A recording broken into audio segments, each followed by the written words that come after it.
Okay, let me ask you this. What if winning a prestigious beauty pageant led to losing your title not because of anything you did, but because of what you believed? That's the explosive controversy swirling around Brittany Overton, the former Miss North Carolina USA 2026 who claims her title was ripped from her because of her conservative Christian faith. But wait, before we jump to conclusions, let's unpack what's really going on here. Because this isn't just about a pageant. It's about ideology, power, and the messy collision between personal beliefs and institutional values in 2026 America. First off, let's break down the basics. Brittany Overton, a devout member of the LDS Church, a self-proclaimed God-fearing woman, and someone who proudly calls herself a conservative Christian, was stripped of her title by the Miss USA organization, which cited its zero-tolerance policy for racism, homophobia, and language that strips others of dignity. Now, here's where it gets juicy. Overton says her beliefs were the real reason, but she's also under an NDA, so she can't share specifics. She calls it a blessing in disguise, but also claims she won fair and square, pointing to awards like Miss Congeniality as proof of her character. Contradictory? Absolutely. But that's what makes this fascinating. Let's dive into the elephant in the room. Is this actually about faith, or is something else at play? Look, I'm not here to debate theology, but let's analyze the optics. The Miss USA organization has rebranded itself in recent years as a platform for progressive values, pride parades, anti-racism campaigns, you name it. So when a conservative Christian woman who supported Donald Trump suddenly loses her title over beliefs, yeah, people are gonna connect dots, even if they're not officially linked. What many overlook here is how pageants have evolved. These aren't just swimsuit competitions anymore, they're battlegrounds for cultural influence. And Brittany? She might have become a pawn in a larger game about who gets to control that narrative.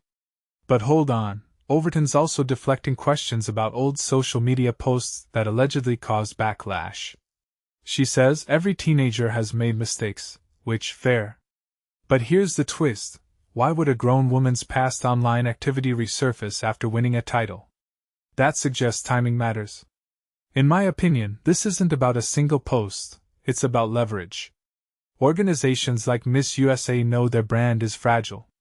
They can't afford even the perception of hypocrisy.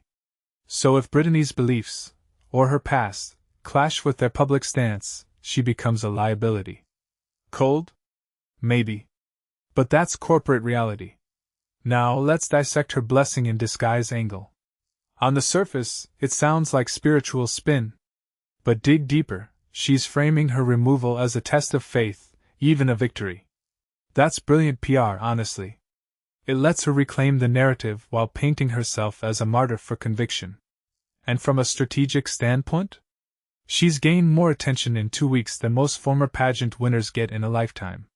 Is this a masterclass in turning controversy into clout? Possibly. But it also raises a darker question.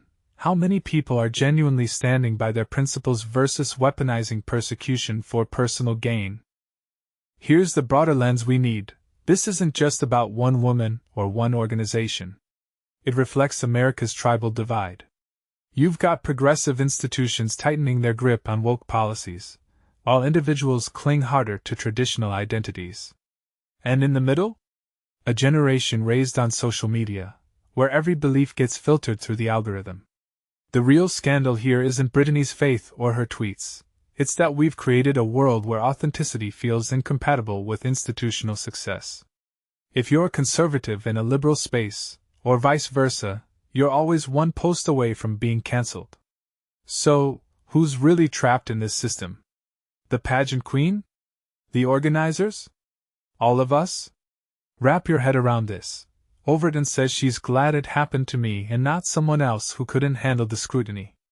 Translation? She sees herself as strong enough to survive the storm. But what does that say about the pressure we put on public figures to be flawless? Here's my closing thought. Maybe the real tragedy isn't her lost crown. It's that in 2026, having an opinion, any opinion, feels like a high-stakes gamble. So what do you think?